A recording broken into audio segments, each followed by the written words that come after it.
Hai semuanya, welcome back to Istana Arisa Channel. Hari ini aku akan sharing ke kalian tentang bagaimana pengalamanku belajar IELTS.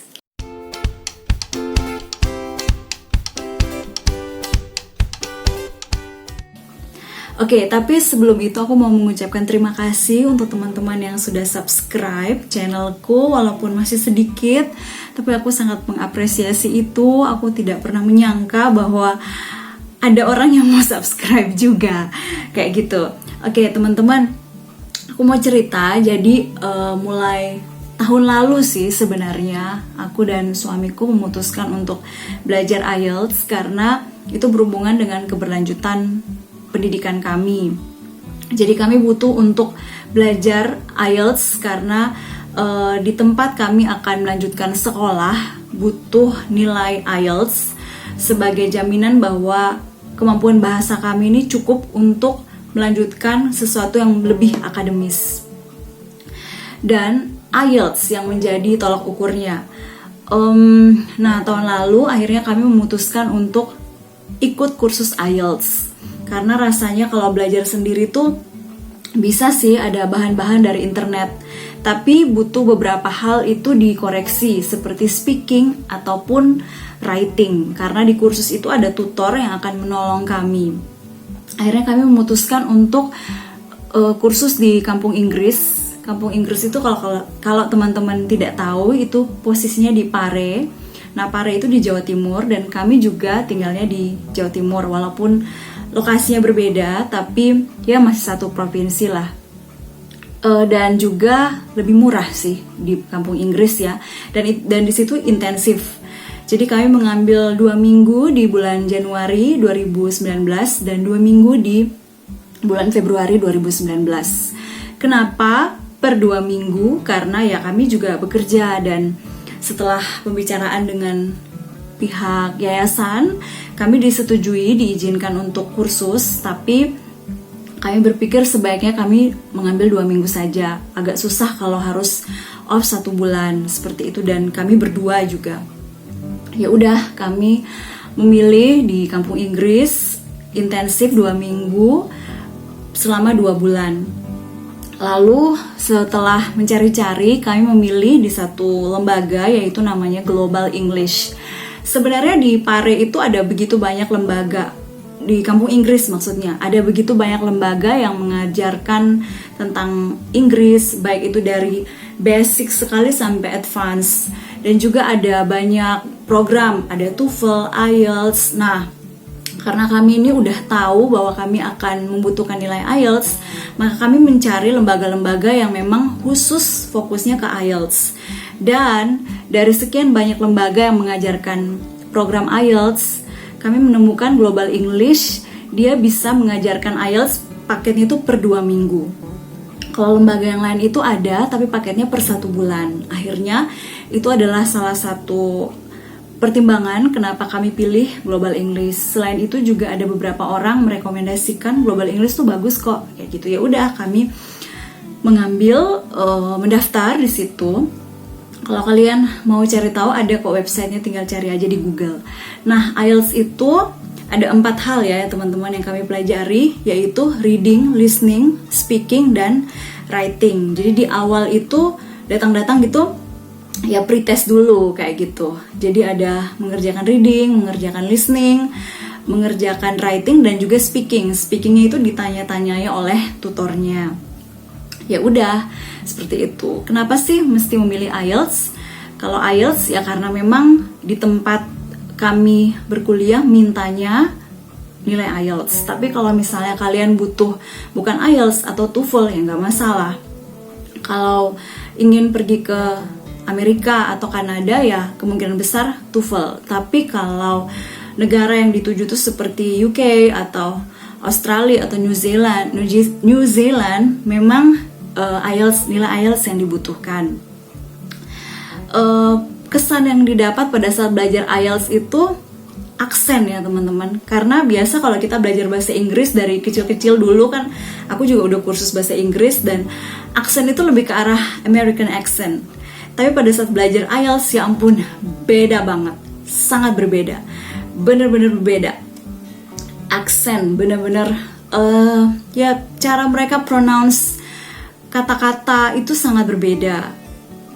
Lalu menurutku dengan belajar IELTS itu mengajari aku tuh untuk lebih berurut gitu loh. Pola pikirnya harus berurut, karena di reading pun untuk mencari jawaban reading ada beberapa tipe pertanyaan IELTS yang jawabannya itu runut kayak gitu. Jadi ada di nomor 1 misalnya di paragraf pertama, nomor 2 berarti di paragraf kedua. Itu beberapa contoh pertanyaan seperti itu. Tapi nggak semua teman-teman, itu contoh aja. Jadi itu mengajari aku tuh untuk lebih runut gitu loh pola pikirnya, seperti itu. Dan juga dengan belajar IELTS, mau nggak mau aku harus belajar lebih tekun membaca. Karena sebenarnya aku itu ya agak-agak kadang rajin baca, kadang malas baca, sesuai mood atau keinginan hati. Tapi dengan IELTS tuh mau nggak mau kamu harus baca kayak gitu. Suka nggak suka topiknya kamu harus baca. Itu tantangan tersendiri, karena kalau nggak baca kita tuh nggak bisa paham kayak gitu. Kesan pertama yang aku tangkap waktu membaca di reading bagian readingnya IELTS, ya ampun panik banget karena itu panjang dan kata-katanya itu susah menurutku. Jadi kalau malas baca, ya dengan IELTS ditantang untuk mau tidak mau harus membaca. Nah, kami kan kursus toh di sana intensif, tapi bukan hanya kursus ya teman-teman untuk supaya nilai itu naik, tapi harus diimbangi dengan belajar pribadi atau belajar mandiri. Apa yang dilakukan pada saat belajar mandiri ya?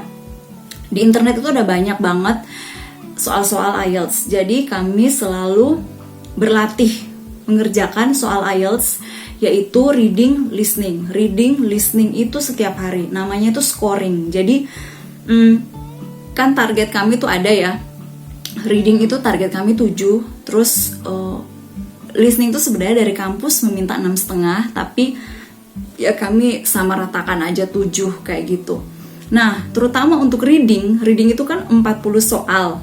40 soal untuk dapat 7 harus minimal 30 benar.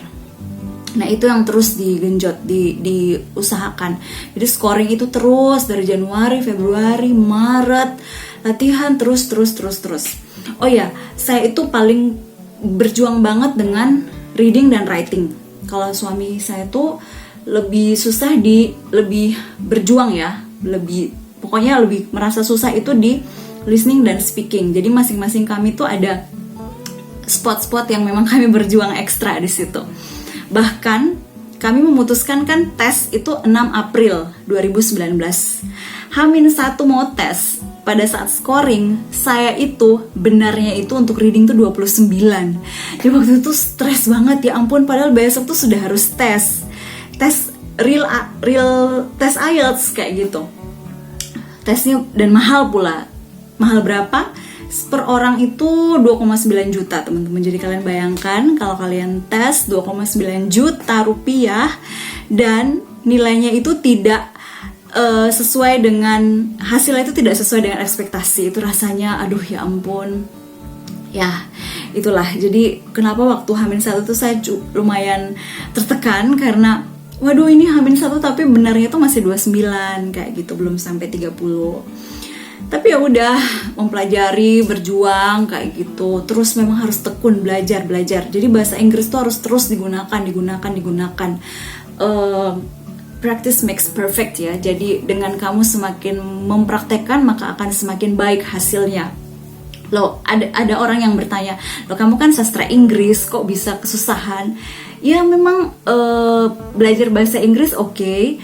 Dan bayangin aja sastra Inggris udah dari tahun berapa, dan semenjak dari tahun itu berapa persen saya menggunakan bahasa Inggris dalam komunikasi sehari-hari. Dan IELTS ini adalah IELTS akademis. Kami mengambil IELTS akademis karena ini untuk tujuan studi.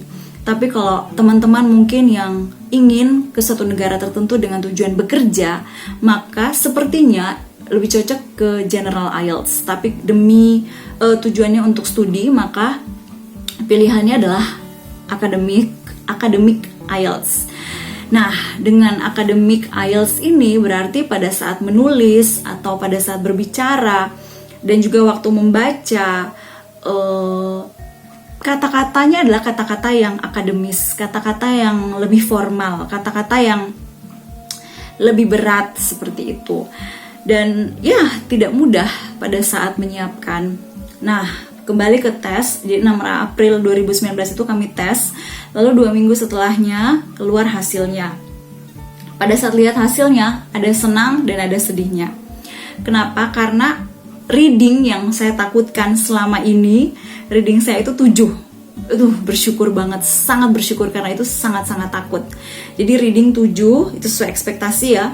Listening 7,5, itu lebih dari ekspektasi. Dan speaking 6,5, ya gak apa-apa, itu memang standarnya begitu.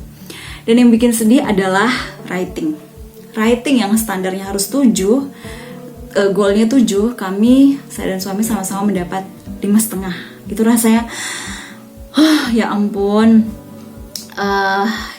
Tapi mau nggak mau harus menerima kondisi itu. Oke, dan itu April dengan kami belajar kursus, lalu belajar sendiri. Ada kemajuan, tapi ada juga hal yang masih harus kami perjuangkan, yaitu writing. Padahal kalau mau sekolah lagi, setiap kebanyakan tugas tuh akan butuh paper ya, tertulis. Nah itu benar-benar tantangan tersendiri. Nah setelah ujian itu dan kami lepas lah, tidak lanjut belajar lagi karena kayak merasa lelah kayak gitu dengan semua hal. Sudah banyak uang keluar, energi, tapi ternyata belum mencapai hasilnya. Singkat cerita, kami memutuskan untuk kursus lagi per 18 Juni 2020, beberapa hari yang lalu, kursus online ya teman-teman.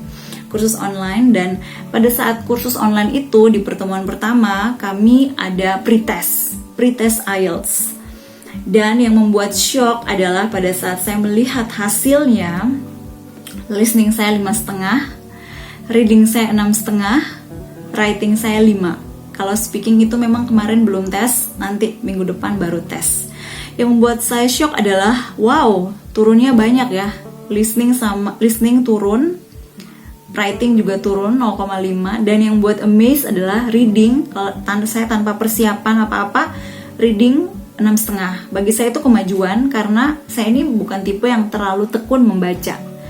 Seperti itu. Dan bagi saya ada sedikit kemajuan di reading. Walaupun memang menurun ya hasilnya daripada hasil tes IELTS tahun lalu, tapi bagi saya ini kemajuan. Hanya kok menjadi semakin mundur ya di listeningnya kayak gitu. Jadi memang pembelajaran berharga adalah bahasa Inggris itu harus terus dipraktekkan. Dipraktekkan dalam hal apa? Dalam 2 hal, pasif dan juga aktif. Pasif maksudnya menulis, membaca, tapi aktif yaitu speaking. Listening dan speakingnya itu benar-benar harus terus dipraktekkan, dan mungkin selama kurang lebih 1 tahun ini saya kurang mempraktekkan. Jadi pembelajarannya adalah udah tes atau belum tes, atau akan tes lagi walaupun masih lama tesnya, harusnya tekun belajar, karena ya itu bisa lupa, vocab-vocabnya bisa lupa, atau kadang waktu orang ngomong kata tertentu kita kurang ada sense untuk menangkap, seperti itu.